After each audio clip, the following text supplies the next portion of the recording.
Hello viewers and welcome back to Sahara TV. My name is David Miskis. With me today is Milton Allimadi, founder and publisher of Black Star News, and he's here with us to shed some light on the importance and potential challenges facing, and actually the opportunities for real peace in the Democratic Republic of Congo following the surrender of the M23 rebels earlier this month. Mr. Allimadi, thank you so much for being here on Sahara TV. Thank you for having me. So on November 7th and 8th, we heard reports and then saw the surrender of the M23 rebels, about 1,700, including the leader, in Uganda. And now we've seen that, by and large, they have laid down arms and agreed to negotiations coming toward a peace agreement. Unfortunately, November 11th, they did not come to the actual signing of the agreement, but it appears that the M23 has agreed and will work toward a peaceful end to a long-standing insurgency. Now, this is perhaps the first time that the Congolese army has defeated a major rebel group, and what you were saying earlier, first time for real peace. Can you explain why this is different perhaps from other trades and wins and losses from before? Okay, I think this is the first time that the international community has explicitly recognized what the M23 really is, which is that essentially it's a proxy army for Rwanda and Uganda. So in essence, by the M23 quote-unquote surrendering and laying down arms, it means Rwanda and Uganda, the leadership there, General Kagame and General Museveni in Uganda, have concluded that they can no longer, at least not right now, continue supporting this proxy army in Congo, which has caused so much violence, so much destruction, massacres, rapes, pillage of resources, just an army of utter terror in eastern Congo. And this is not an independent militia. In fact, the United Nations report that led to the situation which pertains today was very explicit. The report by the group of experts, it said the chain of command of the M23 went all the way to Rwanda's military chief of staff, and from there to the defense minister of Rwanda. And of course, the defense minister reports to President Kagame. And to a lesser extent, but also a significant extent, Bosco Ntaganda, who at the time when M23 seized the city of Goma, had two residences in Kampala, the Ugandan capital. This is supposed to be the leader of some mysterious militia. No, this was in essence an extension of Uganda's and Rwanda's military incursion into Congo under the umbrella of this fictitious entity. So now things are different because the international community has now made it explicitly clear that we will hold you, the leadership in Rwanda and the leadership in Uganda, accountable. It will no longer be an issue of dealing with M23. It will be an issue of dealing with General Kagame and General Museveni. That's why this is significantly different from all other past situations where the insurgents, quote unquote, had temporarily withdrawn or toned down their hostilities. Only to sometimes regroup or change names or to come back. In fact, you're right. The M23 had morphed from an earlier so-called militia, which had been led by Laurent Nkunda, who is currently in Rwanda under a so-called house arrest. So you said, and this is an important distinction that you made, is for right now.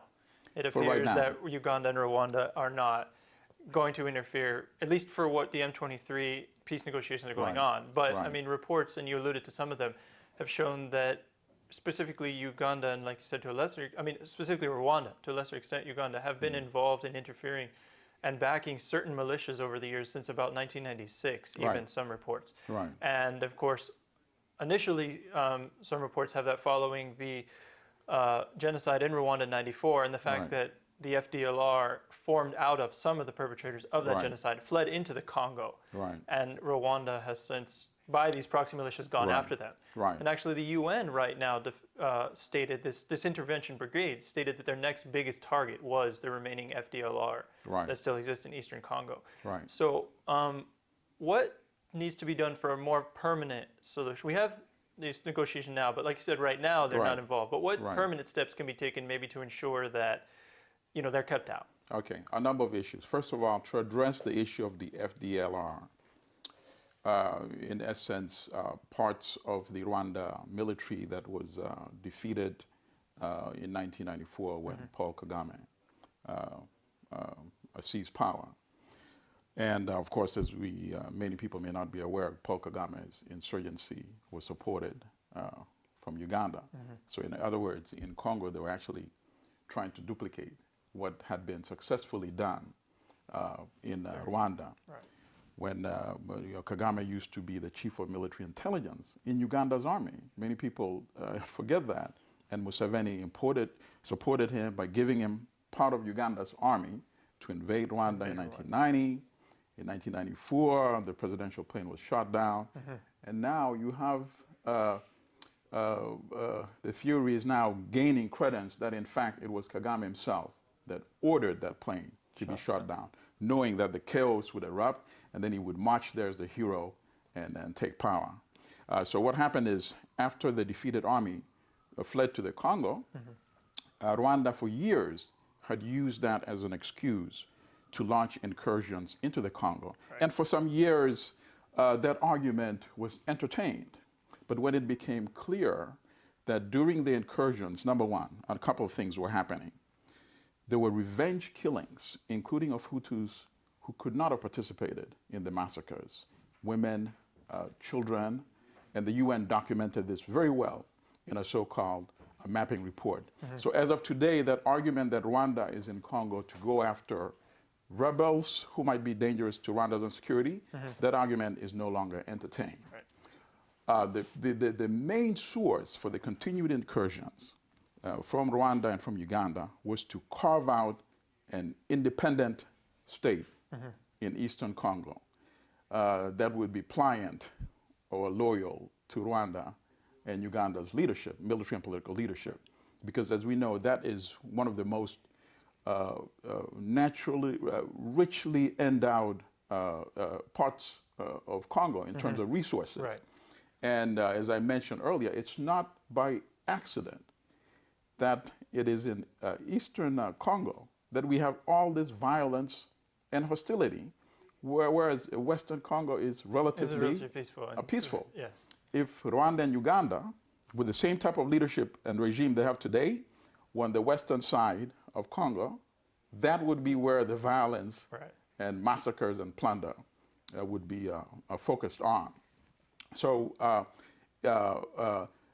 I agree with the point that you made earlier, that all the other groups need to be disarmed, all the paramilitary and the illegal militias.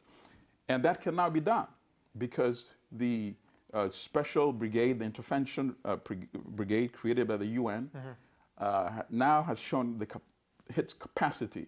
It can actually militarily defeat these forces. Right. So they need to be given a deadline by when they should surrender all their arms, number one. Number two, the UN force that is there right now should train a Congolese force that is capable of securing its borders, Okay.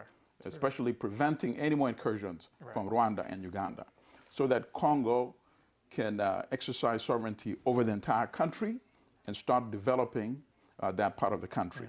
But ultimately, the long-term solution should come in ensuring that both Rwanda and Uganda have accountable governments. Right. Because right now what you have is a situation where essentially you have two generals, General Kagame in Rwanda, General Museveni in Uganda, who are acting like gangsters. Right. They are not beholden or accountable to the parliament in their country.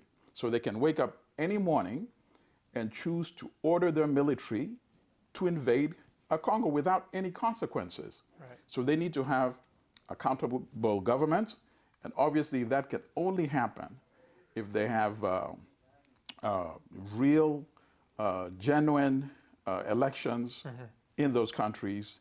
Because if General Kagame or General Museveni were to run for open, competitive elections, there's no way that they would be in their leadership position today.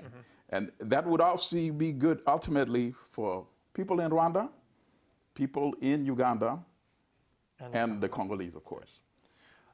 One final question on this particular topic is, so as far as the Congolese government is concerned, what changes do you need to see come, or would you like to see come from Kabila's government? That's a very good question.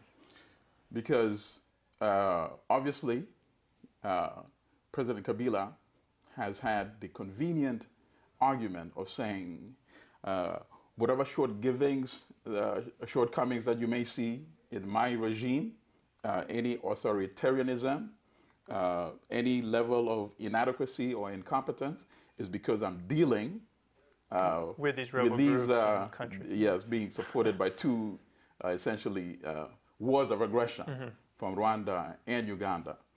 Now that he would no longer have that excuse, this is the time for Congo also to have an accountable leadership that is democratically elected by the Congolese people to exercise full sovereignty over the entire Congolese territory. That is why I believe that this defeat of not M23, but the defeat of Rwanda's and Uganda's aggression against the Congo presents a great opportunity for the entire region. Fantastic. I mean, it's really a first. I mean, it's been such a long time. It is really. It's different when the U.S. Secretary of State and the British Foreign Minister the Foreign Secretary calls the leader of Rwanda, General Kagame, and tells him that, listen, M23 is about to be defeated, and we don't want you to send the rest of your regular army to escalate this conflict any further. And he abides by that call. And remember, the most critical call actually was last year, in the end of last year, when President Barack Obama called Paul Kagame about M23 in Rwanda. That was the beginning of the end of this recurrent war of aggression.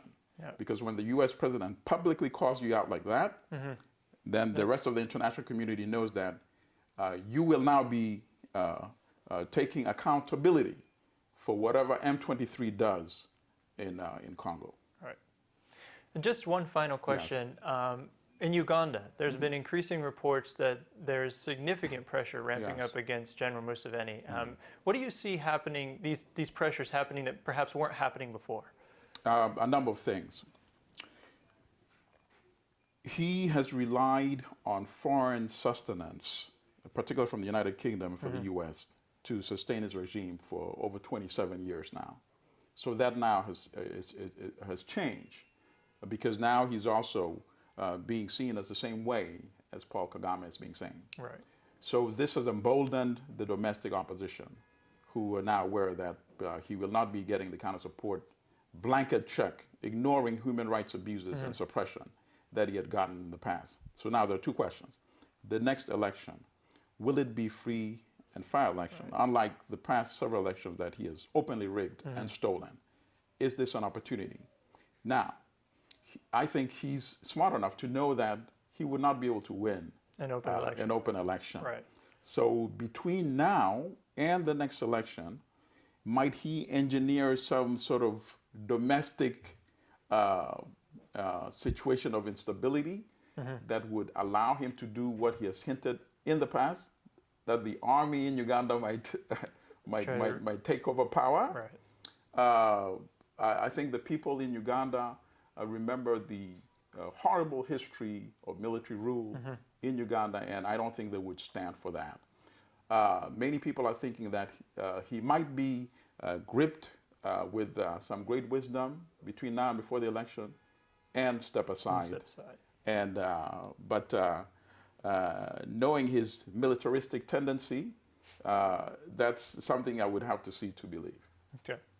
Well, thank you very much for that. Thank and it's you. been a pleasure speaking with you No, today. as always, thank you for having me on your show. Viewers, that has been Milton Allimadi, founder and publisher of Black Star News. He was with us here today to shed light on the surrender of the M23 rebel group in the Congo and the opportunity this gives the Democratic Republic of Congo for true lasting peace and growth and development. Stay tuned, we have much more coming up.